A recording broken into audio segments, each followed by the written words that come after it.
আপনারা বলেন তো নামাজের ভিতরে এবং বাইরে কয় ফরজ? সবাই বলেন যারা নামাজ পড়েন কয় ফরজ? 13 ফরজের মধ্যে একটা ফরজ হলো দাঁড়িয়ে নামাজ পড়া। দাঁড়িয়ে নামাজ পড়া কি করে নামাজ পড়া? কতক্ষণ না কেন আপনাকে সাবাইহাট মসজিদে কি এখন চেয়ার ঢুকছে?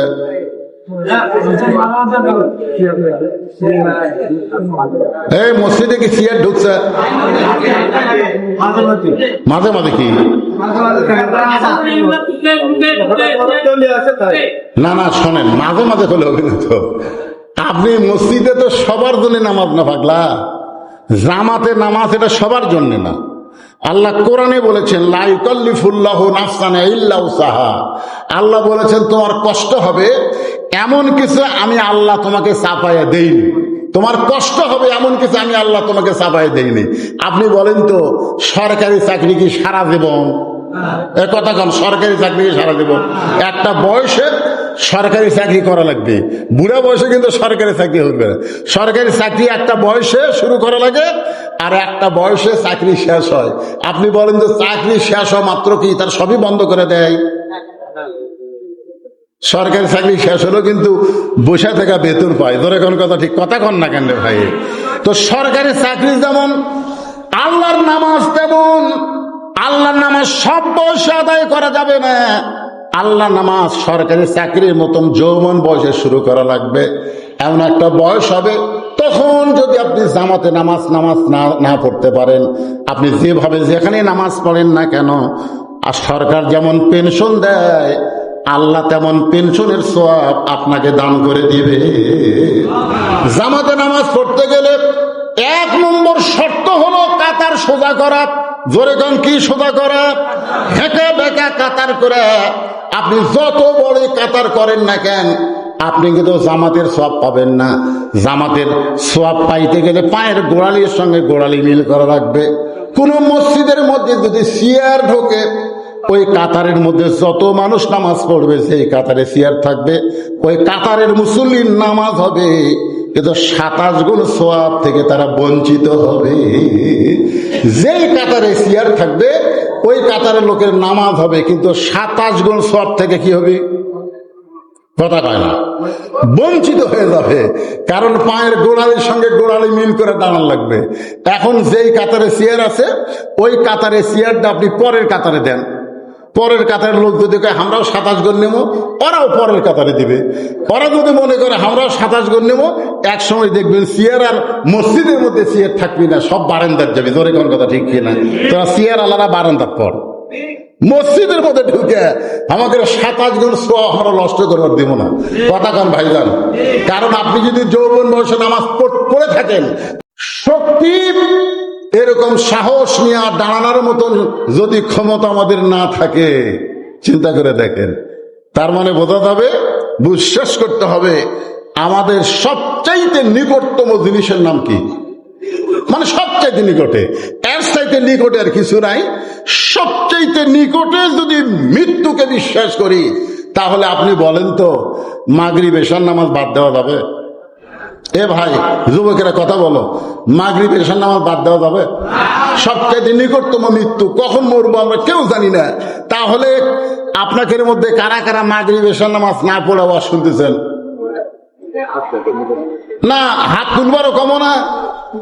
সবচাইতে বড় আদালতের নাম কি? বিবেক। বিবেকের চাইতে বড় আদালত আর কিন্তু নাই। আজকে বাংলাদেশের বিচারপতিদের যদি বিবেক থাকতো তাহলে 6টা খুন করার অপরাধে হাসানুল হক ইনুকে 10 বছর কারাদণ্ড দিত না। ধরে কোন কথা ঠিক না? দেখেন আজ থেকে কত বছর আগে ওই সুরঞ্জিত সেনগুপ্ত একটা হিন্দু আসলো না, ওক মারার নাকি চেষ্টা করছিল। সেই চেষ্টা করার অপরাধে একজন আলেমকে ফাঁসি দিছে। বাদ বাকি যে কয়টা ছিল সব কয়টা খালাস দিছে, যদি ওরই মধ্যে একটা হাফিজ সাহেব আলিম মৌলবি দাড়িয়ালা ওক দিছে ফাঁসি। দেখছেন বাংলাদেশের বিচারকের বিবেক? দেখছেন এই বাংলাদেশের বিচারকের বিবেক কি? ভালো মানুষকে ফাঁসি দাও আর খারাপ মানুষকে মুক্তি দাও।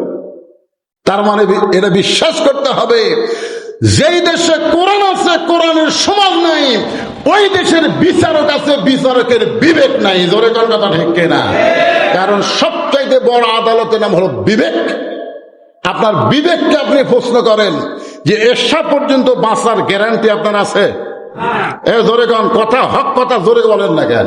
এসা পর্যন্ত বাঁচার গ্যারান্টি আছে? তো বাঁচার গ্যারান্টি যদি না থাকে, আপনি কেমনে মাগরিব এশা বাদ দিলেন?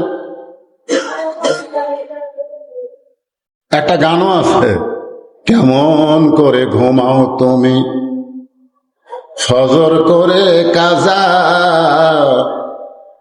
এমনও হতে পারে তোমার জোহরে জানাজা।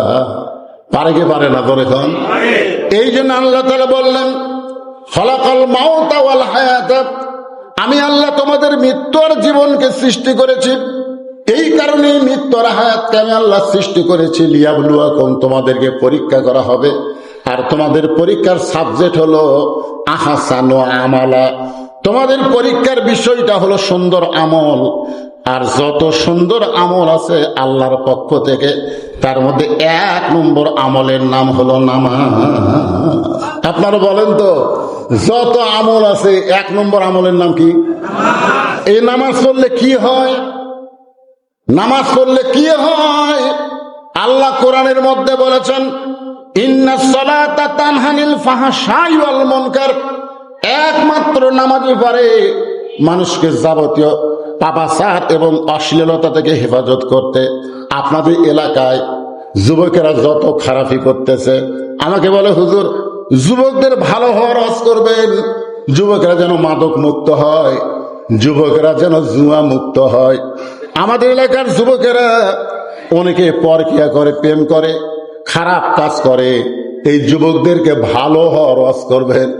যুবকদের ভালো হওয়ার ওয়াজ একটাই, সেইটা হলো নামাজ কায়েম করা। জোরে কোন কথা ঠিক কিনা? কারণ নামাজ পারে। আল্লাহ বলেছেন, ইন্নাস সালাতা তানহা আনিল ফাহশাই ওয়াল মুনকার, একমাত্র নামাজই পারে মানুষকে যাবতীয় খারাপি থেকে বাঁচাই দিতে। আমাদের মা বোনেরা যারা ঝগড়া করে, যারা বেপরদা হয়ে ঘোরাফেরা করে, খুবলা দেখবেন এরাও নামাজ পড়ে না। ধরে কোন কথা ঠিক কিনা? যে মেয়েরা নামাজ পড়ে, আপনারা বলেন তো, মেয়েরা যখন নামাজ পড়ে তখন কাপড় চুপুর কেমন করে গাওয়াত দিয়ে নামাজ পড়ে? আপনাকে বউ মা বাড়িতে নামাজ পড়ে না? এই কথা কোন পড়ে কি পড়ে না?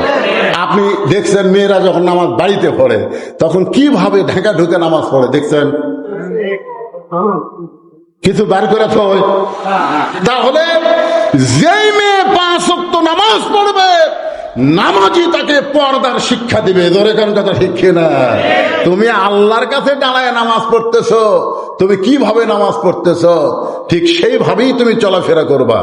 অকরনা ফি বুয়ুতিকুন্না ওয়ালা তাবাররাজনা তাবাররুজাল জাহিলিয়াতিল উলা। আল্লাহ কোরআনে বলেছেন, মেয়েরা তোমরা বাড়ির মধ্যে থাকো, তোমরা বাড়ির বাহিরে যাও না। কোনো প্রয়োজনে যদি বাড়ির বাহিরে যাও, তোমরা যেভাবে নামাজ পড়ো সেই ঘরের পরিবেশ নিয়ে তোমরা পর্দা করে বাহিরে যাও। এই হুকুম কার? জোরে কোন কার? তাহলে একটা যুবক যদি 5 ওয়াক্ত নামাজ পড়ে, সে যদি 5 ওয়াক্ত নামাজ পড়ে, সে কেমন যুবক হবে? একটা দৃষ্টান্ত দিলেই বুঝবেন। প্রত্যেক দিন বলে, চলো ভাই মসজিদে যাই। আপনারাও বলেন 2-1জনকে, চলো যাই। প্রত্যেক দিন বলে চলো মসজিদে যাই। উনি এখন লব উল্টা কি কয় জানেন? যে তুই নামাজ পড়াও যা, আমি না পড়াও তাই। তুই কি মনে করছিস তুই নামাজ পড়া আমার চাইতে ভালো? আমি তো হিসাব করে দেখি, তুই নামাজ পড়াও আমার চাইতে গরিব, তুই নামাজ পড়াও আমার চাইতে অভাবী। আমার এলাকার এক লোক বলছে যে হুজুর আমি 5 ওয়াক্ত নামাজ মসজিদে পড়ি, আমার জমিতে 19 মণ ধান আছে, আর আমার পাশে একটা বেনামাজি আছে, ওর জমিতে হতে 25 মণ। কয় মণ আছে? নামাজির হতে কয় মণ? 19 মণ। আর বেনামাজির হতে 25 মণ। এখন আপনারা বলেন, তা আল্লাহ কি বেনামাজিক বেশি ভালোবাসে? কথা কয় না। ও কয় মণ দিছে? 25। কথা কন কয় মণ? আর যাই নামাজ পড়ে তাই কয় মণ পাচ্ছে? 19 মণ পাচ্ছে। আল্লাহ বলতেছেন, ওয়ালানাবলুওয়ান্নাকুম বিশাইয়্যিম মিনাল খাউফি ওয়াল জুই ওয়ানাকসিম মিনাল আমওয়ালি ওয়াল আনফুসি ওয়াস সামারাতি ওয়াবাশশিরিস সাবিরিন। আমার কথা কি আপনারা বুঝতে পারতেছেন? আচ্ছা, সাউন্ডের মধ্যে কোনো সমস্যা হচ্ছে? তো এখান থেকে একবারে কয়জন লোক উঠলো কেন? হ্যাঁ, মাঠে সার। ও আচ্ছা আচ্ছা, এই যারা জায়গা পাচ্ছে না এই দিকে এসে বসবে। হ্যাঁ, খুবই গুরুত্বপূর্ণ কথা, একটু মনোযোগ দিয়ে শোনেন ভাইজান। কারণ আমরা এখান থেকে বাড়ি যাওয়ারই কোনো গ্যারান্টি, আল্লাহ বৃষ্টি দিয়েছিল বন্ধ করছে কিনা? তাহলে এখানে নবীর হাদিসের সত্যতা আপনারা পাইছেন কি পান নাই? আমি কিন্তু বলেছি যে আল্লাহ নবী বলেছেন একটু দান সদকা করেন, আল্লাহ এই মাহফিলের জন্য যেটা ঝামেলা বিপদ আল্লাহ সেটা দূর করে দিবে। সদাকাতে তার উদ্দুল বলা একটা জিনিসের সত্যতা নিজের চোখে আজকে আপনারা দেখতে পেলেন। ধরে কোন সুবহানাল্লাহ, এই কথার দিকে খেয়াল করবেন। তো এখন বলে তুই নামাজ পড়াও যা, আমি না পড়াও তাই। বাংলাদেশে তো এর চাইতে বেশি জোর করে দাওয়াত দেওয়া যাবে? কথা কন না কেন?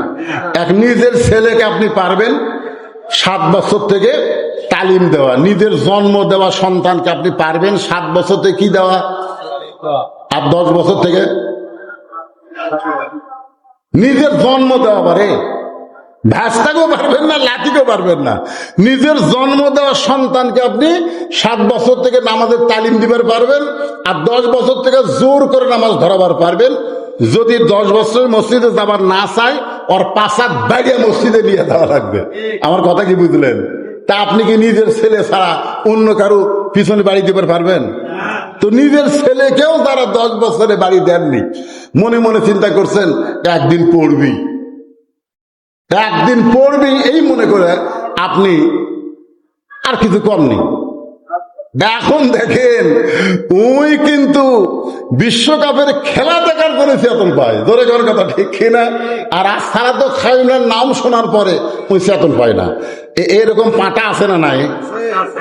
এরা কিন্তু বেটা না, যারা খেলা দেখার জন্য 4টার সময় চেতন পায়, অথচ আজান শুনলে যারা ঘুমায়, এরা আর যাই হোক এরা বেটা না, এরা হলো পাটা। ধরে কোন কথা ঠিক কিনা? তো আপনাদের ঘরে এরকম বেটা আছে না পাটা আছে? আপনি নিজেই চিন্তা করে দেখেন তো, বাপ হিসাবে আপনি জান্নাতে যাবে,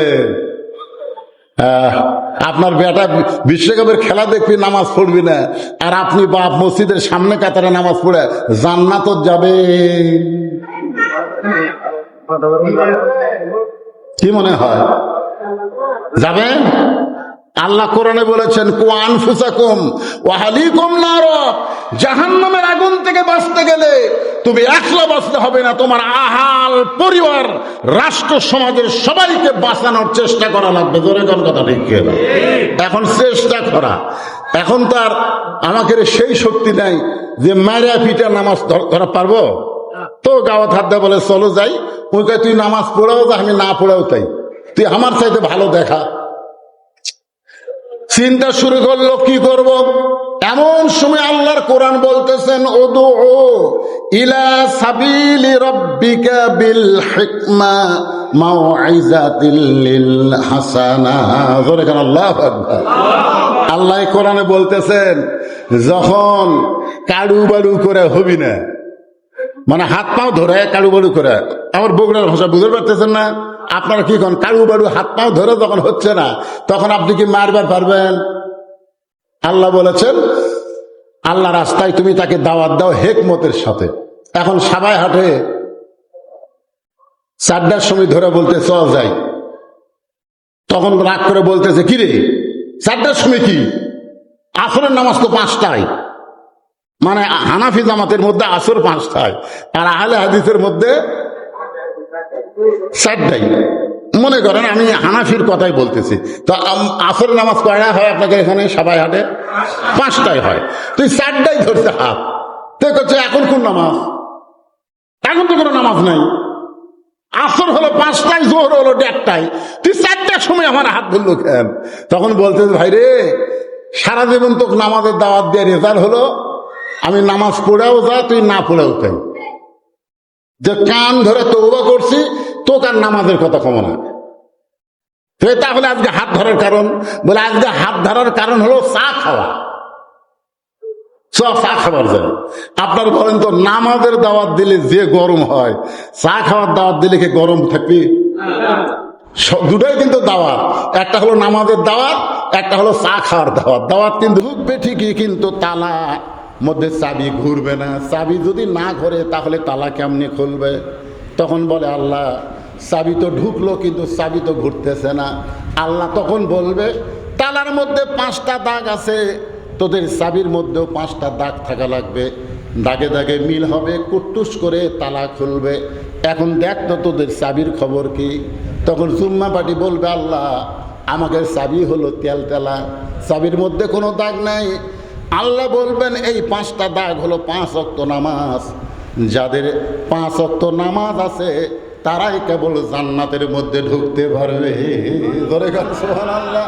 শুধু জুম্মা দিয়ে তেলতেলা চাবি পাবে, তালার মধ্যে ঢুকবে, ঘুরবে না। এখন জুম্মা পাটি বলবে, আল্লাহ আমাকে খবর কি?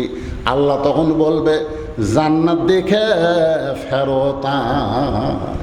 যারা 5 ওয়াক্ত বাদ দেখালে জুম্মা মারতেছেন, আপনারা বড় জোর জান্নাত দেখতে পারবেন, কিন্তু ভিতরে ঢুকতে পারবেন না। এখন জান্নাতের ভিতরে ঢুকতে গেলে কয় ওয়াক্ত? এক বাক্যে সবাই বলেন, কয় ওয়াক্ত? বলতেছে ভাইজান, এটা পৃথিবীর শ্রেষ্ঠ জায়গা, আল্লাহর ঘর। ওই বেনামাজি বলতেছে, এখানে ঢুকতে গেলে ডান পায়ে ঢোকা লাগবে। এখন ডান পায়ে ঢোকার সময় বলতেছে ভাইজান, শুধু ডান পায়ে ঢুকলে হবে না, জবান করে একটা দোয়া পড়া লাগবে। আপনারা মসজিদ ঢোকার সময় কোন পায়ে ঢোকেন? আর একটা দোয়া পড়া লাগে। দোয়া কি আপনারা পড়েন না? আল্লাহুম্মা ফতাহলি আবওয়াবা রহমাতিক।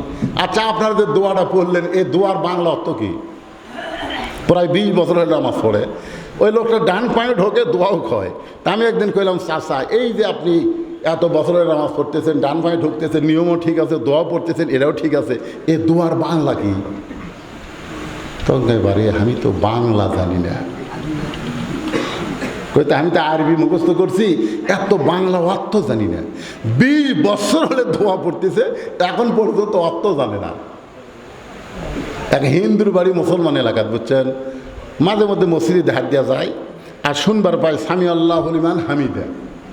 এই হিন্দুরা শুনবার পায়। তো এক মুসলিক বলতেছে, আরে ভাই, তোর কি ইমাম যে সামি আল্লাহু লিমান হামিদা কয়, এ হামিদা কার মাওরে? এ হামিদা কে? তখন মুসল্লি বলতেছে, ইমামেরই কেউ হবার পারে, এটা হামিদা কার মাও কার চাষি আমি তো জানি না। আচ্ছা, হামিদা মানে কি? সামি আল্লাহু লিমান হামিদা এর অর্থ অনেক নামাজি জানে না। কথা কন না কেন? রব্বানা লাকাল হাম, এগুলার বাংলা অর্থ যখন আপনি জানবেন, তখন দেখবেন নামাজের মধ্যে আপনার মনটা ফিট হয়ে যায়, ফিট। তখন ডান পায়ে ঢোকে দোয়াটা বাংলা অর্থ জানে না।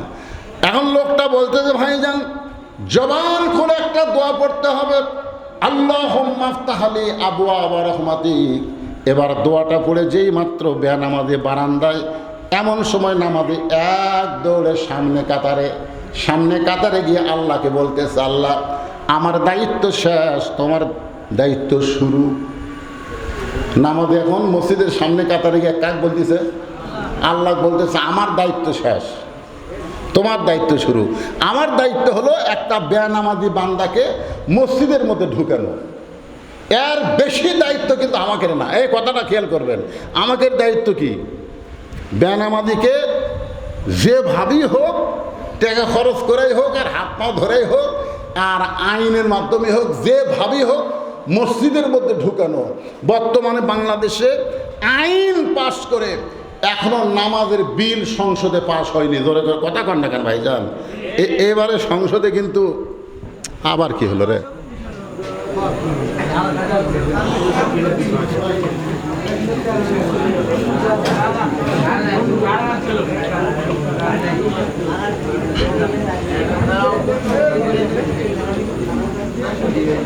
ওঠা বসা করেন না, ওঠা বসা করেন না বাবা।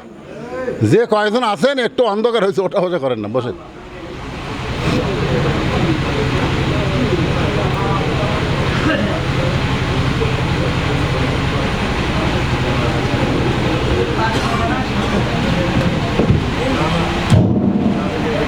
একবার উঠছে, দেখছেন অন্ধকার হচ্ছে, লাভ ধরছে। আমরা কি ওয়াজের মধ্যে বলি না আল কোরআনের আলো? দেখছেন সামান্য অন্ধকার কেমন খারাপ লাগে। যতদিন পর্যন্ত কোরআনের ওয়াজ শুনবেন, কোরআনের সমাজ কায়েম করবেন না, কোরআন অনুযায়ী চলবেন না, এর চাইতে বেশি অন্ধকারে আমরা আছি। জোরে কোন কথা ঠিক কথা বলে? সামান্য অন্ধকার পায় সুযোগ পাচ্ছেন, চান কদ্দূর পর্যন্ত যাবার পারবেন। একটা মানুষ কদ্দূর পর্যন্ত যাবার পারে। আল্লাহ কিন্তু দড়ি ছাড়ে দেয় থই, আল্লাহ ধরে না, ধরলে কিন্তু ছাড়ে না। আল্লাহ হাসিনা ছাড়ে দেওয়া থুছিল, হ্যাঁ ওই তো ইচ্ছা মতো। এখন আর একটা আছে তারেক জিয়া। আমি যেটা বলতে চাচ্ছিলাম, বর্তমান বাংলাদেশের প্রধানমন্ত্রী 5 ওয়াক্ত নামাজি। সুবহানাল্লাহ কথা, সুবহানাল্লাহ কত পয়সা লাগতেছে। আমি যেটা বলতেছি মনোযোগটা শোনেন, এটা হাসিনার মতন যায় নামাজ আলা না, এটা হলো আসলেই 5 ওয়াক্ত নামাজি। সুবহানাল্লাহ বলেন। বর্তমান যাই স্পিকার, একটা হলো স্পিকার, বর্তমান স্পিকারের নাম কি? হ্যাঁ, হাফিজউদ্দিন। জোরেকার নাম কি? হাফিজউদ্দিন। উনি যে কত ভালো মানুষ, কত ভালো মানুষ। মসজিদে নামাজের আজান দিয়েছে, এমন সময় একজন এই বিল উত্থাপন করতেছে। তখন স্পিকার সাহেব বললেন, আজান শোনার পরে মুসলমান আর কোনো বিল উত্থাপন করতে পারে না, আগে নামাজ পড়ে সংসদ। জোরে কান কথা কন। তাহলে কি বোঝা গেল? অতীতের চাইতে আমরা এবার বাংলাদেশ কিন্তু অনেক ভালো পাইছি। জোরে কান ঠিক কিনা? আমাদের বিশ্বাস কোনো একদিন দেখবেন এই প্রধানমন্ত্রী সংসদে নামাজের বিল উত্থাপন করবে, সবাই হ্যাঁ বলে পাশও করে দিবে। জোরে কান ঠিক কিনা? আমরা চাই শুধু ওয়াজ দিয়ে কারু আরু করে হাত পাও ধরে মানুষকে নামাজি না করে আল্লাহর কোরআনের আইন অনুযায়ী আল্লাযীনা ইম্মাক্কানাহুম ফিল আরদ, আল্লাহ বলেছেন মুসলমানকে যখন ক্ষমতা দেওয়া হবে তার 1 নম্বর দায়িত্ব হলো আকামুস সালাত, নামাজ কায়েম করা। জোরে কোন কথা ঠিক কিনা? সেই নামাজের কথাই বলতেছি। এখন মসজিদের সামনে কাতারে গিয়ে নামাজি বলতেছে, আল্লাহ আমার দায়িত্ব হলো মসজিদের মধ্যে প্রবেশ করানো। আমি যেমনভাবেই হোক তোমার বেনামাজিকে তোমার ঘরের মধ্যে প্রবেশ করাইছি, এখন তোমার দায়িত্ব হলো কি দেওয়া? বান্দার দায়িত্ব কি? আমাদের দায়িত্ব কি? দাওয়াত দেওয়া। বোঝেন না কেন? আমাদের দায়িত্ব কি আর আল্লাহর দায়িত্ব কি? কোনো মানুষ হেদায়েত দিতে পারে? কোনো মানুষ যদি হেদায়েত দিবার পারত তাহলে আল্লাহর নবী তার চাচা আবু তালেবকে হেদায়েত দিবার পারত। তোরে কার কথা ঠিক কিনা? দেখেন মৃত্যুর বিছানায় পড়ে গেছে, যে নবী বলেছেন মায়ের পেটে থাকতে আমি এতিম হয়েছি, কিন্তু দুনিয়াতে আসার পরে আমি এতিম ছিলাম না। সাহাবেরা বললেন, ইয়া রাসূলুল্লাহ দুনিয়াতে আসার পরে এতিম ছিলেন না কেমনে? আল্লাহ রাসূল বললেন, ভাগ্য করে এমন একটা চাচা পাইছিলাম, নাম তার আবু তালেব, আমাকে এমনভাবে লালন পালন করেছে, আমার যে বাবা নাই এটা কোনো দিন আমি বুঝতে পারি নাই। সেই চাচাটাও জাহান্নামী হবে। নবী তাকে মৃত্যুর সময় বললেন, চাচা একটা বার শুধু বলেন লা ইলাহা ইল্লাল্লাহ, আমি নবী হাত ধরে আপনাকে জান্নাতে নিয়ে যাব। এমন কথা বলার পরও চাচা আবু তালেব বললেন, মরবই যখন বাপদাদার ধর্ম ছাড়ব না। এখান থেকে প্রমাণ হয়ে গেল নবী হচ্ছেন দাওয়াতকারী আর হেদায়েতকারী হলেন কে? তাহলে আমার দায়িত্ব ছিল তোমার বেনামাজি বান্দাকে তোমার মসজিদ পর্যন্ত নিয়ে আসা। এখন তোমার দায়িত্ব হলো হেদায়েত দেওয়া। আল্লাহকে দায়িত্ব দিয়া আসরের নামাজ শুরু হয়ে গেছে। আসরের নামাজ শুরু হয়ে গেছে। আপনারা একটা জিনিস নামাজে খেয়াল করবেন, সেটা হলো নামান আমার খবর কি? আপনি বললেন শুধু জুমার নামাজ পড়লেও আল্লাহর যে দয়া আছে, এ দয়ার কাছে তোমার পাপ কিছু না, আল্লাহ তোমাকে জান্নাত দিবে। কিন্তু আমি কিন্তু ওই জায়গাতে আরও বেশি খারাপ, সবার শেষে যায় আগে বাড়াই। তো মসজিদের সবার শেষে যায় আগে বাড়ায়, এদের সম্পর্কে আল্লাহ বলেছেন ফাওয়াইলুল লিল মুসাল্লিন, তারা মুসল্লি না, তারা নামাজে গিয়ে আল্লাহর সঙ্গে ঠাট্টা করে। জোরে কান কথা ঠিক কিনা? কারণ জুমার দিনের ফরজ হলো, খুব খেয়াল করবেন, জুমার নামাজের ফরজ হলো ইজা নুদিয়া লিস-সালাহ মিন ইয়াউমিল জুমআ ফাসাউ ইলা যিকরিল্লাহ। জুমার দিনের নামাজের ফরজ হলো আজান দেওয়ার সঙ্গে সঙ্গে মসজিদে আসতে হবে হুকুম কার? আরো জোরে কর, হুকুম কার? আচ্ছা, আল্লাহর হুকুম সুন্নত না ফরজ? তাহলে আল্লাহ বলতেছেন ইজা নুদি আলিস সালাহ মিয়াউমিল জুমআ ফাসাও। ফাসাও মানে কি? তাড়াতাড়ি। আজান শোনার সঙ্গে সঙ্গে তাড়াতাড়ি তোমরা মসজিদে আসো। আর ওই কি কয়, আমি সবার শেষে এসে আগে যাই। তাই বললাম এরপরেও আল্লাহ তোকে জান্নাত দিবার পারে, কারণ আল্লাহ রহমত থেকে নিরাশ হইতে নিষেধ কে করছে? তখন ওই হাসতে হাসতে যখন যাচ্ছে তখন তো বললাম বাবা শোনো, একটু বসার পর আমি বললাম শোনো, তোমার মতো লক্ষ লক্ষ মুসল্লি সেই দিন হাসরের ময়দানে, এমনকি কোটি কোটি মুসল্লি হাসরের ময়দানে যারা জুমার নামাজ পড়ছে 5 ওয়াক্ত পড়েনি, সবার শেষে যায় আগে বের হয়েছে, আল্লাহ তাদেরকে বলবে তোমরা জান্নাতে যাও। তারা খুশি হয়ে জান্নাতের দিকে দৌড় দিবে। এক দৌড়ে জান্নাতের কাছে গিয়ে দেখবে জান্নাতের দরজাতে একটা তালা দেওয়া। জান্নাতের দরজা কি? তালা দেওয়া। তখন তারা বলবে আল্লাহ আপনি আমাদেরকে জান্নাত দিলেন, কিন্তু জান্নাতের দরজার যে তালা দেওয়া, এখন আমরা কি করব? আল্লাহ বলে খুঁজে দেখো তোমাদের কাছে একটা চাবি আছে, খুঁজে দেখো তোমাদের কাছে একটা চাবি আছে। ওরা পকেট হাতায় দেখবে একটা চাবি আছে। একটা কি আছে? দেখেন জান্নাতের কাছে গেছে, তালা লাগানো আছে, চাবিও পকেট আছে। এবার চাবি পকেট থেকে বের করে বলে বুড়া বয়সে যখন হচ্ছে চামড়া ঢিল, আল্লাহর সাথে আর মিল দেওয়ার দরকার নাই, আপনি যেভাবেই যেখানে নামাজ পড়েন আল্লাহ আপনাকে পেনশনের সওয়াব দিয়ে দিবে। ধরে গেল সুবহানাল্লাহ। একটু মনোযোগ দেন। আসরের নামাজ শুরু হয়ে গেল, এক সময় নামাজ শেষ হয়ে গেছে। নামাজ যখন শেষ হয়ে গেছে তখন নামাজি বেনামাজিকে বলতেছে চলো ভাই, নামাজ তো শেষ হয়ে গেল, চলো যাই, এখনো 10 টাকা বাকি আছে। কয় টাকা বাকি আছে? তোমাকে আরো 10 টাকা খেলাবো। বেনামাজি শুধু কান্দে, শুধু কান্দে।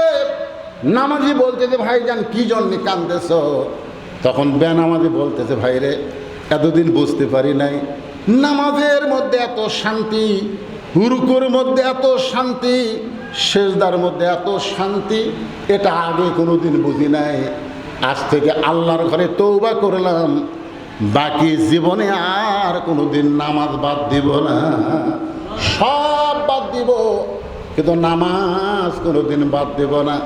এতক্ষণ যে নামাজের কথা বললাম, এই নামাজটা পুরুষ মানুষের জন্যে, নারী যারা পর্দার অন্তরাল আছে তাদের জন্য বলতেছে মা লিয়াবলুয়াকুম আইয়ুকুম আহসানু আমালা। সবচাইতে সুন্দর আমল পুরুষের জন্য হলো নামাজ, আর নারীর জন্য সবচাইতে সুন্দর আমলের নাম হলো পর্দা। কথাটা খেয়াল করবেন, পুরুষের জন্য সবচাইতে সুন্দর আমলের নাম কি?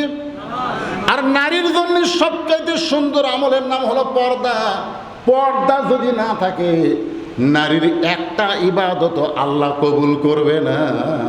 আর বেপর্দা নারী যদি আপনাকে ভাত তরকারি পাক করে দেয় আর আপনি সেটা খেয়ে যদি নামাজ পড়বার যান, আপনি নামাজে দাঁড়াবেন ঠিকই, কিন্তু নামাজের মধ্যে দেহ থাকবে, মন থাকবে না।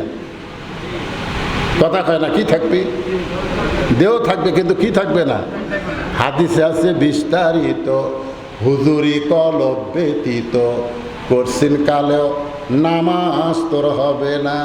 হাদিসে আছে বিস্তারিত, হুজুরি কলব ব্যতীত করছেন কালেও নামাজ তোর হবে না। তবে কেন গাও জুয়ারি, মানুষকে দেখাও নামাজ পড়ি, ও তোমার সিদ্ধ বীজে সুফসল ফলে না। আজও কেন আল্লাহর নামাজ ধরতে পারলা না? আমাদের নামাজের মধ্যে এই যে মন বসে না, এই না বসার 1 নম্বর কারণ হলো যে মানুষ, মেয়ে মানুষটা আমাকে পাক করে খিলাই, ওই ঠিক আছে কিনা এটা খেয়াল করা লাগবে। তাহলে বোঝা গেল আমার নামাজ কবুল করবার গেলে আমার বউ পর্দা নিচে হওয়ার দরকার আছে না? এই কথা কন না কেন, আছে না নাই? আমার মায়েরা যারা পর্দার অন্তর আছেন শোনেন, শোনেন, ফাতেমা কিন্তু তেমন বেশি ইবাদত করে নাই। আল্লাহ রাসূল একদিন ফাতেমার ঘরে গিয়ে বললেন, ফাতেমা মেয়েদের জন্য 8টা জান্নাতের দরজা আল্লাহ খুলে দিবে। ফাতেমা বললেন, বাবা নারীর জন্য 8টা জান্নাতের দরজা আল্লাহ খুলে দিবে, আমল কি? আল্লাহ রাসূল বলেন মাত্র 4টা আমল। 1 নম্বর, 2 নম্বর, 3 নম্বর, 4 নম্বর। 1 নম্বর নামাজ, 2 নম্বর রমজান মাসে রোজা, 3 নম্বর স্বামীর কথা মতো চলা, আর 4 নম্বর হলো শরীরের হেফাজত, পর্দা করা। রাসূল বলেন, ফাতেমা 4 নম্বর আমলের গুরুত্ব হলো সবচাইতে নারীদের জন্য বেশি। তুমি নামাজ পড়বা 24 ঘন্টার মধ্যে মাত্র কয়বার? 5 বার। রোজা রাখবা 12 মাসের মধ্যে মাত্র 1 মাস। স্বামীর হুকুম মানবা, স্বামীর খেদমত করবা, স্বামী যখন কাছে থাকবে তখন স্বামীর খেদমত করবা। ও ফাতেমা, নিজের ইচ্ছায় স্বামীর খেদমত করবা না, স্বামী যদি খেদমত চায় তাহলে খেদমত করবা। সুবহানাল্লাহ। আল্লাহ রাসূল তার মেয়েকে শিক্ষা দিতে, শোনো ফাতেমা, নিজের ইচ্ছায় কোনোদিন স্বামীর খেদমত করবা না, স্বামী যদি খেদমত চায় তাহলে খেদমত করবা। ফাতেমা বললেন, বাবা আমি একটু যাইয়া যদি আমার স্বামীর খেদমত করি, কয় না দরকার নাই। যদি হাসান হোসেনের বাবা আলী যদি বলে, ফাতেমা আসো তো আমাকে একটু বাতাস করো, তাহলে বাতাস করো। আসো তো আমার মাথা টিপে দাও, তাহলে মাথা টিপে দেবা। আসো তো আমার একটু আঙ্গুল টানে দাও, তাহলে টিপে দেবে। ও যদি না চাই খবরদার, নিজের থেকে স্বামীর খেদমত করবা না, কারণ অতি ভক্তি, কথা কয় না, অতি ভক্তি।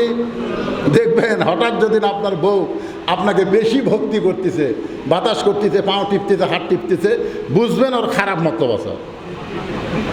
আপনি খেয়াল করবেন কে আজকে আমাকে হঠাৎ এত ভক্তি করতেছে, এত খেদমত করতেছে, ওর একটা খারাপ মতলব আছে। কিছুক্ষণ পরেই দেখবেন ওই খেদমত করতে করতে কান দিচ্ছে। আপনি কয় কে কান্দ, কে কান্দার কারণ আছে, বলবো না। স্বামী বলতেছে, না কি জন্য কান্দলে বলাই লাগবে, তাই না বলবো না। এই বলবো না কেন, এত খেদমত করতেছে আর কি জন্য তুমি কান্দো, আমি শুনবো না। কান্দার কারণ হলো তোমার বুড়ি মাও আর তোমার বুড়া বাপ। আমার কান্দার কারণ হলো তোমার বুড়ি মাও আর বুড়া বাপ। তুমি যখন বাড়িতে থাকো না, তোমার বাপ আর মা আমার কলজে জ্বলে খায়।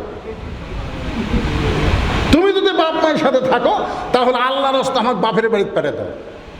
আর আমাকে নিয়ে যদি জান্নাতের সংসার করবার চাও, ওই বাপ মাও বাদ দেওয়া লাগবে। অমা আলাই না ইল্লাল বালাক। এখন তুমি কোনটা আমল করবা, কো বাপ মাও বাদ দিবে না আমাকে নিয়ে সংসার করবে? স্বামী মনে মনে তুই তো ভালো ওয়াজ করলো রে। আল্লাহ কোরআনে ওয়াজ করছে, ওয়াকাদা রাব্বুকা আল্লা তা'বুদু ইল্লা ইয়্যাহু ওয়া বিল ওয়ালিদাইনি ইহসানান। আল্লাহ ওয়াজ করছে, কে ওয়াজ করছে? আপনারা বলেন তো, বইয়ের ওয়াজের দাম বেশি না আল্লাহর ওয়াজের দাম বেশি? তা আল্লাহ ওয়াজ করছে যে আমি আল্লাহর ইবাদতের পরেই তোমাদের 2 নম্বর দায়িত্ব হলো বাপ মার প্রতি এহসান করো, দয়া করো, ভক্তি করো। আর তুই আমার বাপ মার বিরুদ্ধে ওয়াজ করিস আর আমার মাথা টিপিস, লাভ দে উঠছে, ব্যাগ বুক সব গোছা। বউ কই ব্যাগ বুক গোছাবো কেন? তুই না বাপের বাড়ির যাবার ছেলে, বাপের বাড়ির যা। কারণ তোর মতন বউ সকালবেলা বাপের বাড়ির যাবি, বিকেলে আমি বিয়ে করবো। তুই কি মনে করিস সে মরদ মানুষ না? আমি কি হিজড়া যে বইয়ের কথা মতো চলবো? মরদ মানুষ। আর রেজালু কাওয়ামুন আলান নিসা, পুরুষের নারীদের উপরে থাকবে। কিন্তু তুই আমার বাপ মার বিরুদ্ধে ওয়াজ করিস, বাপের বাড়ির যা। তুই সকালে যাবি, বিকালে বিয়ে করবো। তুই মরে গেলে আমার বইয়ের অভাব নাই। আর আমার বাপ মা যদি মরে, কিয়ামত পর্যন্ত কাঁদলে আমি বাপ মা পাবো না। তো যেটা মরে গেলে পাওয়া যায় না সেটার দাম বেশি রে। আর যেটা মরে গেলে সকালে মরলে বিকালে বিয়ে করা যায়, সে বইয়ের কি দরকার? তা বউ দৌড়ে এসে স্বামীর পাঁচ ধরা কয়, আসলে তুমি আল্লাহর ওলি গো, তোমার কাছে তোমার বাপ মার বিরুদ্ধে কথা বলে কাম হবে না। তোর আল্লাহ কর না গা। এরকম মাঝে মধ্যে বউ করে কি করে না? এই জন্যই আল্লাহ রাসূল বলেছেন যে আলী যখন খেদমত চাবে, স্বামী যখন খেদমত চাবে, তখন স্বামীর খেদমত করবা। আর 4 নম্বর সতীত্বের হেফাজত, পর্দা করা। এই পর্দাটা হলো 24 ঘন্টায় ফরজ। এই পর্দা হলো সব সময় নারীদের জন্য ফরজ। আপনারা বলেন তো, আপনার মেয়েকে আপনি যদি এই যে এখানে যে মহিলা মাদ্রাসা আছে, এই মাদ্রাসায় যদি দেন, আমাকে এক লোক বলতে যে হুজুর এ তো 7 বছর থেকে নামাজের তালিম দেওয়া লাগবে, এই একটা ঝামেলা। 7 বছর থেকে ছেলেদেরকে নামাজের তালিম দেওয়ার কথা আছে না নাই, ছেলে মেয়েকে? তো হুজুর এটা একটা ঝামেলা না। আমি ঝামেলা যদি লিবার না চান, আপনার ছেলের বয়স কত?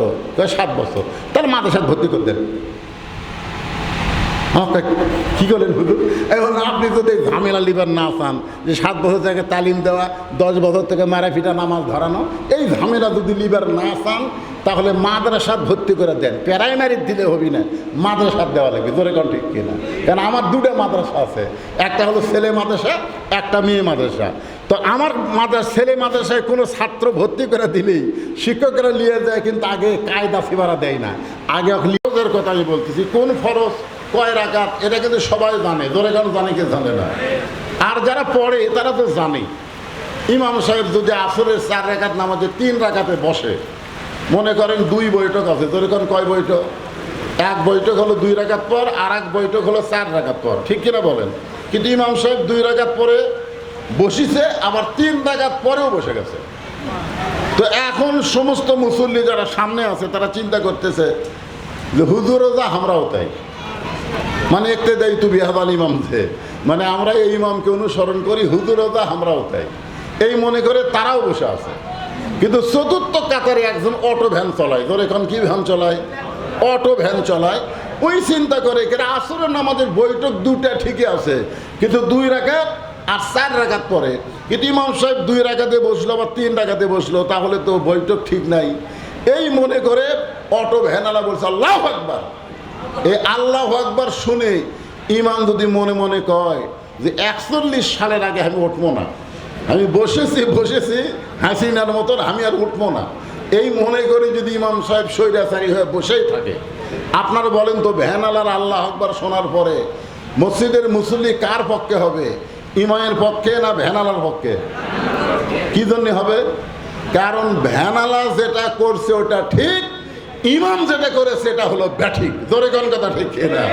আজকে যদি সমস্ত মুসলমান, যারা মুসলমান বলে দাবি করি, তারা যদি আল্লাহর কোরআনকে শিক্ষা গ্রহণ করতাম, তাহলে বাংলাদেশে আজে বাজে কোনো কাজ চলতো না। জোরে কোন কথা ঠিক কিনা?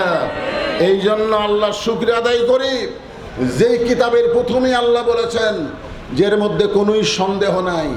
আল্লাহ যদি এরপরে বলতেন হুদাল্লিন নাস, এই কিতাব সমস্ত মানুষকে হেদায়েত দিবে, তাহলে আমাদের এখানে বলার কিছুই ছিল না, আমাদের বলার কিছুই ছিল না যে আল্লাহর কোরআন থেকে সবাই হেদায়েত পাবে।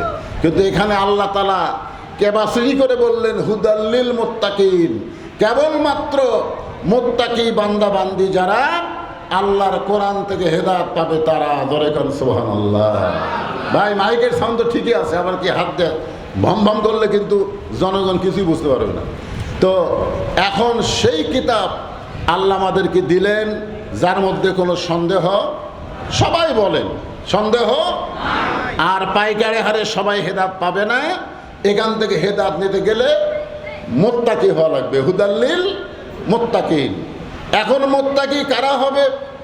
এই মুত্তাকি কয়েকটা বৈশিষ্ট্যের মধ্যে 1 নম্বর বৈশিষ্ট্য হলো আল্লাযীনা ইউমিনুনা বিল গায়ব, অদৃশ্যের প্রতি বিশ্বাস স্থাপন করা। যে আল্লাহ বৃষ্টি দিল, সে আল্লাহকে কি আমরা দেখছি? যে আল্লাহ এখন বৃষ্টি বন্ধ করে দিল, ওই একই আল্লাহ আমরা কি দেখছি? বিশ্বাস করি তো পকেটে হাত দিছি। তোরে কোন ঠিক কিনা? হুজুর যখন বলল যে দান সদকা করলে আল্লাহ বালা বছর দূর করে দেয়, নবীর হাদিস, তো দেখি যারা বিশ্বাস করছে, বিশ্বাসে মিলাই বস্তু তর্কে বহুদূর। জোরে কোন কথা ঠিক কিনা? আপনারা বলেন তো আমরা আল্লাহ দেখছি? তো এই যে মুত্তাকির একটা বৈশিষ্ট্য আল্লাহ বলতেছেন আল্লাযীনা ইউমিনুনা বিল গায়ব, অদৃশ্যের প্রতি বিশ্বাস স্থাপন করা, না দেখা আল্লাহকে বিশ্বাস করে আল্লাহর কোরআনের মাহফিলে যারা কিছু হলেও দান করলো, এরাই হলো মুত্তাকি। জোরে কোন সুবহানাল্লাহ। পকেটে টাকা থুয়েও দেয়নি, পকেটে টাকা থসে কিন্তু দেয়নি, আবার দিবার যেও মিন শাররিল ওয়াসওয়াসিল খান্নাস, আমাদের মধ্যে একটা শয়তান আছে না নাই? জোরে কোন আছে না নাই? আমাদের ভিতরে যে শয়তান আছে তার নাম কি? এই তো খান্নাস। জোরে বলেন নাম কি? মিন শাররিল ওয়াসওয়াসিল খান্নাস, মানে আমাদের বুকের মধ্যে একটা শয়তান আছে, ওয়াসওয়াসা দেয়। জোরে কোন কি দেয়? ওয়াসওয়াসা দেয়। মনে করেন আপনাদের পকেটে 3টা নোট আছে, একটা 500, একটা 200 আর একটা 20। তো যখন যে গামছা গেল, তখন ওই শয়তান কি বলবে? 500 দিস না, 200 দেশ 20 দে, কি কারণ অসত দেয় নাই। অথচ আল্লাহর কোরআন বলতেছে লান তানালুল বিররা হাত্তা তুনফিকু মিম্মা তুহিব্বুন, তোমরা যখন আমার রাস্তায় দান করবে তুমি যেইটাকে বেশি মহব্বত করবা ওইটাই দিবা। তা আপনার 3টা লোটের মধ্যে কোনটাকে আপনি বেশি মহব্বত করেন? 500 না 20?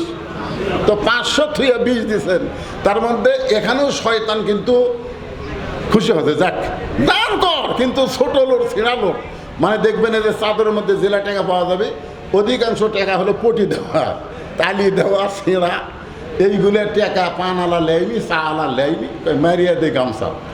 কথা কন, দান করেও কিন্তু কাম হয়নি, অদৃশ্যের প্রতি পুরোপুরি বিশ্বাস হয়নি। এই জন্য আল্লাহ বলতেছেন তোমার 2 কান্দে 2 মোহরি, লিখিতেছেন ডায়েরি, দলিল দেখে রায় দিবে, টাকা পয়সার নাই কারবার, কিরামান কাতিবিনা ইয়ালামুনা মা তাফআলুন। আপনার কি বিশ্বাস করেন আমাদের 2 কান্দে 2 ফেরেশতা আছে? এটা কি বিশ্বাস করেন? এটা কার কথা? আরো জোরে বলেন, কার কথা? এরা কি জন্য আছে? একে কাম কি কন্ত? এরা 2 ফেরেশতা কি ঘুম পাড়তেছে নাকি? না, আপনি ঘুমায় গেলেও ফেরেশতা ঘুমায় না। আল্লাহ রাসূল বলেছেন ঘুমানোর পূর্বে আয়াতুল কুরসি, ঘুমানোর দোয়া এবং 3 কুল, ইখলাস, ফালাক আর নাস, এই তেলাওয়াত করে কেউ যদি ঘুমায় যায়, ও ঘুমায় গেলে কি হবে? ও যতক্ষণ ঘুমাবে ওর ডান কান্দের ফেরেশতা ওর আমল নামায় নেকি লিখতেই থাকবে। ধরে করে সুবহানাল্লাহ। তার মানে কি বুঝলেন? আমরা ঘুমালেও আমাদের কান্দের ফেরেশতা ঘুমায় না, বুঝলেন? আর যারা যে মোবাইলের গান শুনতে শুনতে, টিকটক দেখতে দেখতে ঘুমে গেল, দোয়া দরুদ কিছুই নেই, এই ঘুমাছে। আবার এই যে এখন বিশ্বকাপে খেলা আছে, কয় ঘুমের থেকে উঠে দেখবো, কেউ কয় দেখে ঘুমামো, দোয়া দরুদ কিছু নাই। ওরকে কোন কান্দের ফেরেশতা লিখবে? ওরা ঘুমে গেছে, কিন্তু বাম কান্দের ফেরেশতা গেলে সমানই পাপ লিখতেইছে। এই জন্য এটা বিশ্বাস করতে হবে, না দেখা অদৃশ্যের প্রতি বিশ্বাস স্থাপন করা, এটা মুত্তাকির একটা বৈশিষ্ট্য। আল্লাহ তাআলা আমাদেরকে অদৃশ্যের প্রতি পুরাপুরি বিশ্বাসী হবার তৌফিক দান করুক। ধরে কোন সুবহানাল্লাহ। মুত্তাকির 2 নম্বর বৈশিষ্ট্য হলো ওয়ায়ুকিমুনাস সালাত, নামাজ কায়েম করা।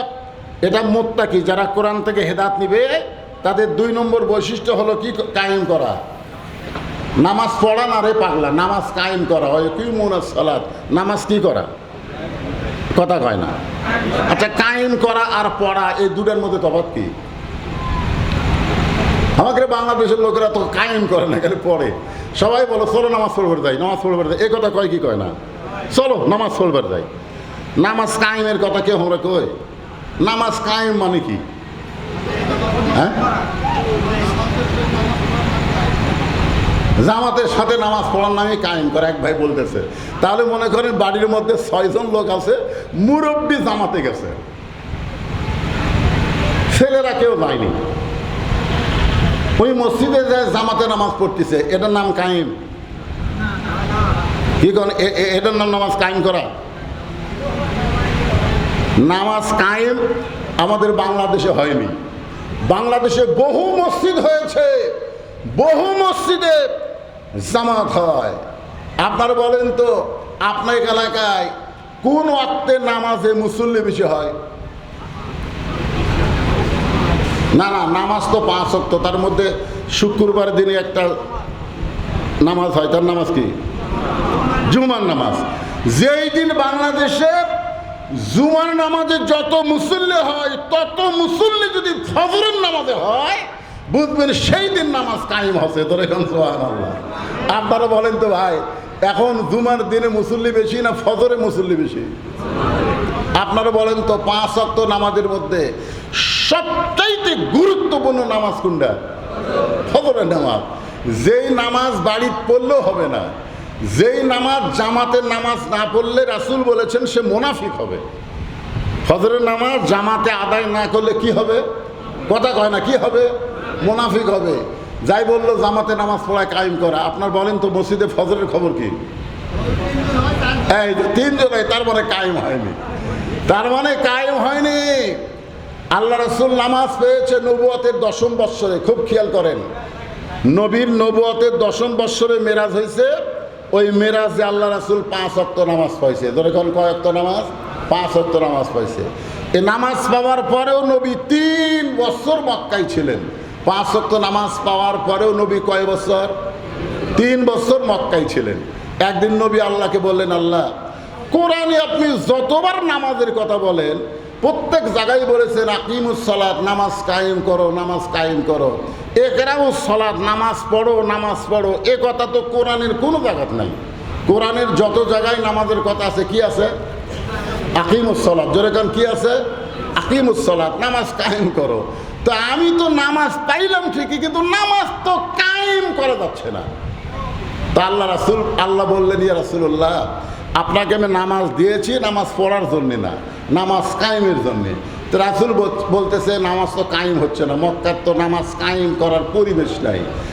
আল্লাহ রাসূল বললেন, এই মক্কায় যে নামাজ কায়েম করব, সবাই মিলে আজান দিয়া জামাতের সঙ্গে নামাজ আদায় করব, এরকম পরিবেশ তো মক্কায় নাই। আল্লাহ বলেন, হাবিব, মক্কায় হলেন আপনি ইমাম, আর নেতা হলো আবু জেহেল। বর্তমান মক্কার পরিবেশ হলো, নবী যখন এই কথা আল্লাহকে বলতেছে, ওই সময় মক্কার পরিবেশ হলো সবচাইতে ভালো মানুষ হলো মসজিদের ইমাম, আমাদের নবী। ধরে এখন সুবহানাল্লাহ। আর সবচাইতে খারাপ মানুষ হলো সমাজের নেতা। আপনার বলেন তো আবু জেহেল কি ভালো না খারাপ? কথা কয় না। ওই সময় সমাজের নেতা কি আছিল? তাহলে কি বুঝলেন? সবচাইতে খারাপ মানুষ হলো সমাজের নেতা, আর সবচাইতে ভালো মানুষ হলো মসজিদের ইমাম। তাহলে নামাজ কায়েম হবে? আজকে আমাদের বাংলাদেশের খবর কি? কথা কয় না। বাংলাদেশের খবর কি? সবচাইতে দেখবেন যারা খারাপ মানুষ তারা সমাজের মাথা, আর সবচাইতে ভালো মানুষ মসজিদের ইমাম। হক কথা বলবার পারে না, বলবার গেলেই টুটি চেপে ধরে। ধরে কোন কথা ঠিক কিনা? যার কারণে আমাদের নিজেদের জন্য দোয়া হবে। বসেন, আস্তাগফিরুল্লাহ পড়েন, আস্তাগফিরুল্লাহ। আল্লাহ বললেন হবে না। মক্কায় আপনি নামাজ পাচ্ছেন ঠিকই, নামাজ কায়েম করতে পারবেন না। নামাজ কায়েম করতে গেলে আপনাকে হিজরত করে মদিনায় যাওয়া লাগবে। আল্লাহ নবী হিজরত করে আল্লাহর হুকুমে মদিনায় গেলেন। সর্বপ্রথম একটা মসজিদ নির্মাণ করলেন। সে মসজিদের নাম হলো মসজিদে কোবা। মসজিদের নাম, আল্লাহ রাসূল নিজের হাতে একটা মসজিদ নির্মাণ করলেন। সে মসজিদের নাম হলো মসজিদে কোবা। যারা হজ করছেন, এখানে আপনাদের মধ্যে যারা হজ করছেন, তারা হজ বা উমরা যাই করেন, তারা মসজিদে কোবা দেখছেন। মদিনার মসজিদে কোবায় কেউ যদি এক নিয়তে 2 রাকাত নামাজ পড়ে, আল্লাহ তার আমল নামায় একটা উমরা হজের সওয়াব দিয়ে দেয়। ধরে কার সুবহানাল্লাহ। বাইতুল্লাহতে নামাজ পড়লে আল্লাহ 1 লক্ষ রাকাত নামাজের সওয়াব দেয়।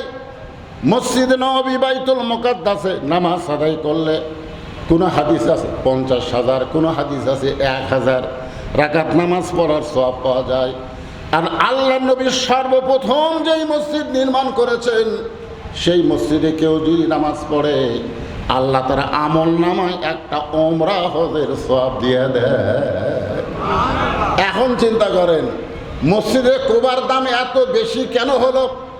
আল্লাহ এখানে বলতেছেন, আল্লাযী খালাকাল মাউতা ওয়াল হায়াতা লিয়াবলুয়াকুম আইয়ুকুম আহসানু আমালা ওয়া হুয়াল আজিজুল গফুর। মনে রাখবেন, মসজিদ কোবা পর্যন্ত যায় থামে গেছি। মুত্তাকির 2 নম্বর বৈশিষ্ট্য হলো নামাজ কায়েম করা। এখন এই আয়াতে কারিমা তেলাওয়াত করতেছি। আয়াতের বাংলা অর্থ আগে শোনেন। আল্লাহ বলতেছেন, মৃত্যু এবং হায়াতকে সৃষ্টি করেছেন কে? এখানে আল্লাহ কিন্তু বলতে পারতেন, এই ছেলেরা মনোযোগ দিয়ে শোনো, তোমরা তো মোশানলে আছো। টকশোর মধ্যে গল্প হচ্ছে, এই যে কলেমার পতাকা চিন্তা করতেছে যে আর্জেন্টিনার পতাকা উঠতেছে, ব্রাজিলের পতাকা উঠতেছে, তারপরে ফ্রান্সের পতাকা উঠতেছে। এক এক লোক এক এক দলের ভক্ত, দেশের ভক্ত, সেই দেশের পতাকা উঠতেছে। তা আমরা হলাম আল্লাহর ভক্ত, আমাদের ইমানের কলেমার পতাকা একটু আমরা উড়াবো, জোরে কোন ঠিক কিনা? এই মনে করে আপনার কলেমার পতাকা টাঙ্গাছে, আরে বাবা টাঙ্গানোর সাথে সাথে একদল আসে আর পতাকা খুলে লেছে রেখেছে। তখন মুসলমানের মধ্যে রক্ত তো গরম হয়ে গেছে, কেরে ওলা সব পতাকা থাকলো আর কলেমার পতাকা আমরা টাঙ্গালাম, সেটা খুলে নিয়ে গেল। দেখি এখন কলেমার পতাকা মোড়ে মোড়ে সব জায়গায় আমরা দেবো, দেখি এখন খোলে কে কলেমার পতাকা না মিছিল হয়েছে। এইটা দেখে ভারতের কলজাতে আগুন লেগে গেছে যে বাংলাদেশে আবার জঙ্গি আসতেছে। কলেমার পতাকা টাঙ্গালে, কলেমার মিছিল করলে জঙ্গি কয়, আর কলেমার জিকির করলে তাকে জাকির পাটি কয়। ধরে কোন কথা ঠিক কিনা? আপনি কলেমার জিকির করেন, মারেন জিকির, ওই ভারত কোনোদিনও মন খারাপ করবি না। বাংলাদেশের বামপন্থী সুশীল এরাও মন খারাপ করবে না।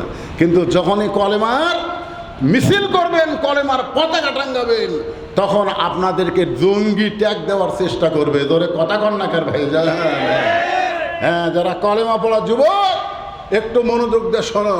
এখানে আল্লাহ বলতে পারতেন আল্লাহ দিয়ে খলাকাল হায়াতা ওয়াল মাউতা, আল্লাহ বলতে পারতেন আমি তোমাদের জীবন এবং মৃত্যুকে সৃষ্টি করেছি, কিন্তু আল্লাহ বললেন আল্লাহ দিয়ে খলাকাল মাউতা ওয়াল হায়াতা, আমি তোমাদের মৃত্যু এবং হায়াতকে সৃষ্টি করেছি। আমরা সবাই জানি জন্মিলে মরিতে হবে, জোরে কোন কথা ঠিক কিনা? আগে জন্ম তারপরে কি মৃত্যু, কিন্তু আল্লাহ আগে মৃত্যুর কথা বলে পরে হায়াতের কথা বলার পিছনে কারণ কি? আল্লাহকে এখানে ভুল করছে? আপনাকে কি মনে হয়? আগে হায়াত তারপরে মৃত্যু, ঠিক কিনা বলেন? আগে হায়াত তারপরে মৃত্যু, কিন্তু এখানে আল্লাহ কেন বললেন খলাকাল মাউতা ওয়াল হায়াতা? এখানে যত লোক আপনারা বসে আছেন, আপনাদের মধ্যে এমন কোনো লোককে আছে যে বুকে হাত দিয়ে বলতে পারে হুজুর আমার বাড়ি এই সাবাই হাটের সবচাইতে নিকটে, আমি এখান থেকে বাড়িতে যাবার পার বই? এই যে কয়জন আপনারা বসে আছেন, আপনারা এমন কোনো লোক আছে ডানে বলবেন হুজুর আমার বাড়ি সাবাই হাটের সবচাইতে নিকটে, আমি এই মাহফিল থেকে বাড়ির যাওয়ার পার বই? এরকম এক একটা লোক আছেন? আছেন? তার মানে এখান থেকে বাড়ি যাওয়ার বড় বিপদ হলো বৃষ্টি হওয়া, ঝড় হওয়া, তোরে কোন ঠিক কিনা? তাহলে এই বিপদ থেকে বাঁচতে গেলে এই মাদ্রাসায় কিছু সদকা করার দরকার আছে না নাই? আমরা সবাই 10, 20, 50, 100 টাকা করে সদকা করে বসে পড়ি। দেখেন বৃষ্টি চলে যাবে সুন্দরভাবে, যে সূরা মুলকের 2 নম্বর আয়াত তেলাওয়াত করছি, তাফসীর আপনারা শুনতে পারবেন। যাদের পকেটে পয়সা আছে দেখেন, প্রমাণ করেন নবীর হাদিস কত বড় সত্য, আপনারা প্রমাণ করেন। পকেটে টাকা যদি থাকে আপনাদের দেন, 10, 20, 50, 100 টাকা দিলে কি শেষ হয়ে যাবে? যদি দেন, আল্লাহ কোরআনে বলেছেন অমা তুনফিকু মিন শাইইন ফি সাবিলিল্লাহি ইউওয়াফা ইলাইকুম ওয়া আনতুম লা তুজলামুন। কেউ যদি আমার রাস্তায় দেয়, আমি আল্লাহ নেই না, কারণ আল্লাহর কোনো কিছু দরকার আছে? জোরে কোন আল্লাহর দরকার আছে? দরকার কার? আমাদের দরকার। আল্লাহ বলেছেন ইউওয়াফা ইলাইকুম, আমি আল্লাহ কেউ নেই না, বরং তোমাদেরকে ফিরিয়ে দেই। তোমরা যদি এক দাও, আমি আল্লাহ সঙ্গে সঙ্গে 10 গুণ তোমাদেরকে রহমত বরকত দিয়ে দেই। বলেন সুবহানাল্লাহ। তো আল্লাহ রহমত বরকতকে আমরা চাই না? তো দেখি তো আপনাদের মধ্যে 500 টাকা কোনো আল্লাহর বান্দা বের করেন, দেন। এই মাদ্রাসার কে আছেন? তো মহিলা মাদ্রাসা, হ্যাঁ, ছেলে মাদ্রাসা হলে ছাত্ররা থাকতো। ভিতরে একটু যান, 10, 20, 50, 100 টাকা এই বৃষ্টি বন্ধ করার জন্য, বুঝছেন? এই বৃষ্টি বন্ধ করার জন্যে কিছুটা সদকা আপনারা আল্লাহ রাস্তায় করেন। দেখেন নবীর হাদিসটা দেখেন, আল্লাহ রাসূল যে বলেছেন আস-সাদাকাতু তারুদ্দুল বালা, হাদিসের আর একটা অংশ আছে তাজিদু ফিল উমর, শুধু বালা মুসিবত আল্লাহ দূর করে না, আল্লাহ তাআলা তার হায়াতকে বাড়ায় দেয়। ধরে কোন সুবহানাল্লাহ। আজকে দেখেন সকাল থেকে কি ভালো ভালো না? আমি এখানে আসার পরেও অনেকেই বলতে যে হুজুর আলহামদুলিল্লাহ আজকে আসমান খুব ভালো।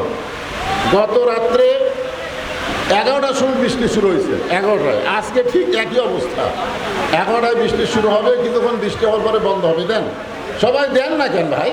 আমার মা বোনেরা যারা আছে, এটা মহিলা মাদ্রাসা, আপনারাও আল্লাহর রাস্তায় দান করবেন। সবাই দেন, দেন, সবাই দেন। আল্লাহ তোমার বান্দারা তোমার নবীর হাদিসকে বিশ্বাস করে তোমার নবীর মাদ্রাসায় সদকা করতেছে। আল্লাহ তুমি অন্তত ঘন্টা 2-1 জন্যে বৃষ্টি বন্ধ করে দাও। আল্লাহ বৃষ্টি বন্ধ করে দাও, জনগণ তোমার কোরআনের তাফসীর যেন সুন্দর করে শুনে আমল করতে পারে। আল্লাহ কবুল করো, জোরে করো আমিন। সবাই দেন, সবাই দেন, 10, 20, 50, 100 টাকা যে যা পারেন আল্লাহর রাস্তায় দেন। আর আল্লাহকে খুশি করার সর্বশ্রেষ্ঠ ইবাদত হলো জিকির করা। একটু আল্লাহর রাস্তায় আমরা জিকির করি, লা ইলাহা ইল্লাল্লাহ, লা ইলাহা ইল্লাল্লাহ, লা ইলাহা ইল্লাল্লাহ, লা ইলাহা ইল্লাল্লাহ, লা ইলাহা ইল্লাল্লাহ, লা ইলাহা।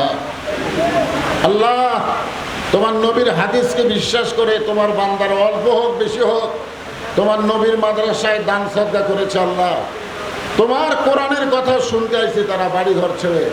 আল্লাহ, কিছু সময়ের জন্যই তুমি বৃষ্টি বন্ধ করে দাও। আল্লাহ, আল্লাহ তোমার কোরআনের দিকে তাকায়া, আপনারা জানেন গত শুক্রবার, আজকে কি বার, শনিবার, গতকাল নাটোর একটা সব মাদ্রাসার ছাত্র মসজিদে নামাজ পড়তে এসেছে, জুমার নামাজ পড়তে এসেছে। আর ওই সময় শর্ট সার্কিট হয়ে কারেন্ট থেকে আগুন লেগে গোটা মাদ্রাসা পুড়ে ছাই হয়ে গেছে। আপনার ফেসবুকে দেখছেন, গোটা মাদ্রাসা পুড়ে ছাই হয়ে গেছে। কিন্তু ওই মাদ্রাসার মধ্যে যে কয়টা কোরআন শরীফ ছিল, একটা কোরআনও, কোরআনের আয়াত পুড়ে যায় নাই। জোরে কান সুবহানাল্লাহ। তাহলে এই কোরআন কার? ইন্না নাহনু নাযালনা যিকরা ওয়া ইন্না লাহু লাহাফিজুন। আল্লাহ নিজেই বলেছেন, আমি কোরআনকে জিকির হিসাবে নাজিল করেছি, আর কোরআন হেফাজতের দায়িত্ব হলো স্বয়ং আল্লাহ। আল্লাহ, তুমি যখন নিজেই ঘোষণা করেছো তুমি কোরআনের হেফাজতের দায়িত্ব নিবা, তাহলে আজকে কোরআনের মাহফিলের দিকে তাকায়া তুমি আপাতত বৃষ্টিটা বন্ধ করে দাও। আল্লাহ, আমাদের দায়িত্ব হলো আল্লাহর কাছে বলা। সবাই বলেন, আল্লাহ বৃষ্টিটা বন্ধ করে দাও। বলেন, যদি আল্লাহ না দেয় আমরা কি আল্লাহর সঙ্গে হরতাল করতে পারবো? কারণ আল্লাহর যা কিছু হয় এটা বান্দার খারাপের জন্য হয় না, বান্দার মঙ্গলের জন্য হয়। ধরে কার কথা ঠিক কি? হ্যাঁ। তো আজকে এক সাংবাদিক ইরানের একজন নেতাকে প্রশ্ন করছে যে আয়াতুল্লাহ আলী খোমেনি তো অনেকদিন আগেই দুনিয়া থেকে চলে গেছে, তো এতদিন পরে তার জানাজা হচ্ছে কেন? তার জানাজা হচ্ছে কেন? হিসাব করে দেখা গেছে প্রায় 135 দিন। কতদিন? 135 দিন পরে তার জানাজা হচ্ছে কেন? এ হওয়ার পিছনে কারণ কি? তখন বলতেছে এটার মধ্যে 3টা কারণ আছে। তোর এখন কয় কারণ? 3টা কারণে এই এতদিন পরে জানাজা হচ্ছে।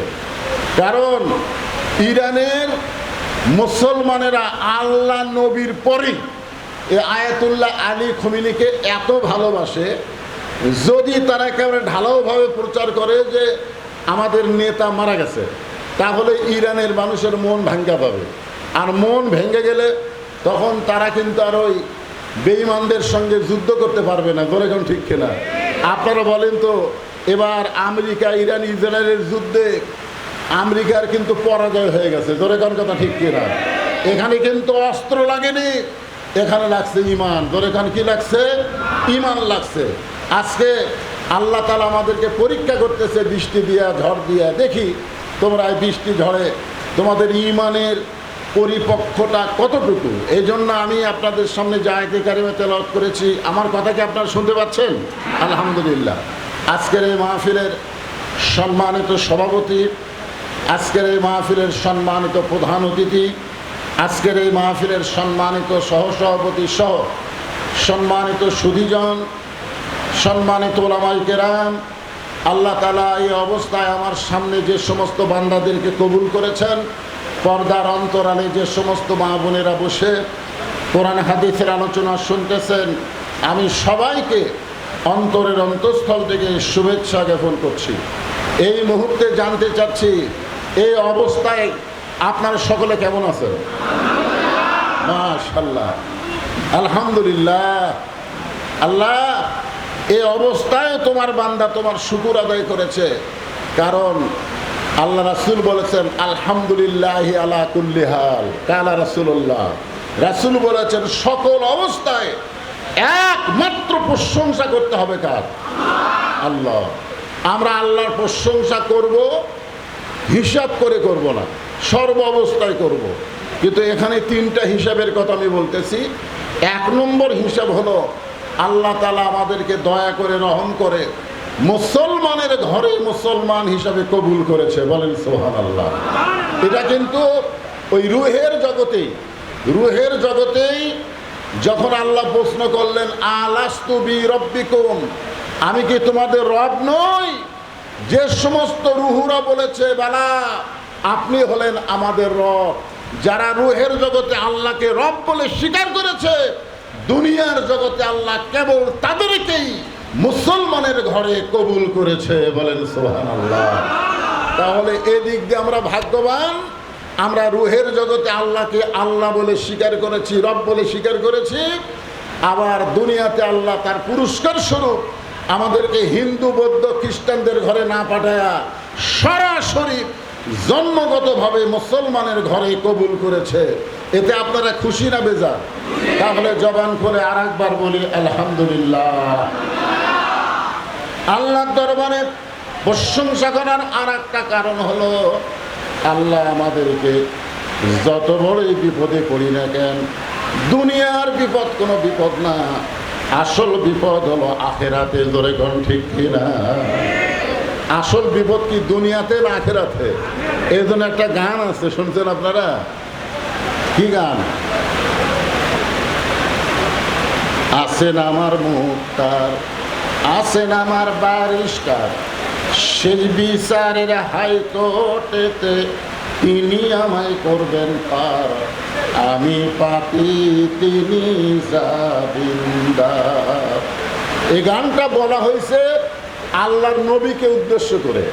আল্লাহ যখন হাকিম হয়ে আমাদেরকে আসামি বানায় বিচার শুরু করবেন, ওই সময় আমাদের নবী আমাদের পক্ষে আল্লাহর কাছে উকিল হয়ে, বারিস্টার হয়ে আমাদেরকে সুপারিশ করে জান্নাতে পৌঁছায় দিবে।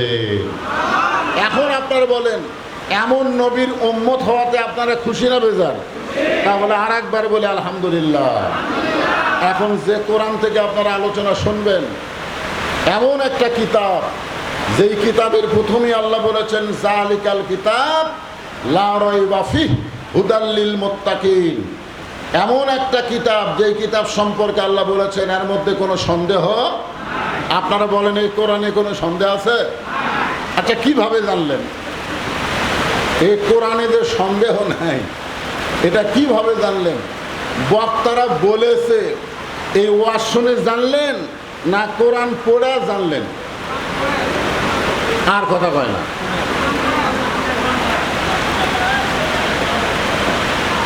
একেবারে আষাঢ়ের মতোই বৃষ্টি হচ্ছে, ঠিক কিনা? মানে আষাঢ় মাসে যেরকম বৃষ্টি হওয়া দরকার আল্লাহ সেই রকম বৃষ্টি দিচ্ছে। আমার কথা কি আপনারা বুঝতেছেন? এখানে আমার আগে যে বক্তা ওয়াজ করলো, ওই বক্তা কিন্তু হাদিসটা বলেছে যে খায়রুকুম মান তাআল্লামাল কোরআন ওয়া আল্লামাহ। ওই ব্যক্তির চাইতে দামি সম্মানী কোনো ব্যক্তিই নাই যেই ব্যক্তি কোরআন পড়ে এবং অপরকে কোরআনের শিক্ষা দেয়।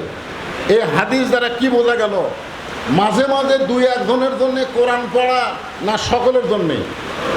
আপনারা কি মনে করেন, এই কোরআন শিক্ষা করা কি সবার জন্যে না মাঝে মাঝে দুই একজনের জন্যে? সবার জন্যে কোরআন শিক্ষা করা যদি ফরজ হয়, আর সবাই যদি আল্লাহর কোরআনকে শিক্ষা গ্রহণ করে, তাহলে কোরআনের মাহফিলে এসে আজে বাজে কোনো গল্প করার সুযোগ থাকবে না। ধরে কোন কথা ঠিক কিনা? আপনারা বলেন তো, এই যে 5 ওয়াক্ত নামাজ যে আমরা আদায় করি, এই 5 ওয়াক্ত নামাজ যারা নামাজ ঠিক মতো নাও পড়ে, তারাও কিন্তু কোন নামাজ কয় রাকাত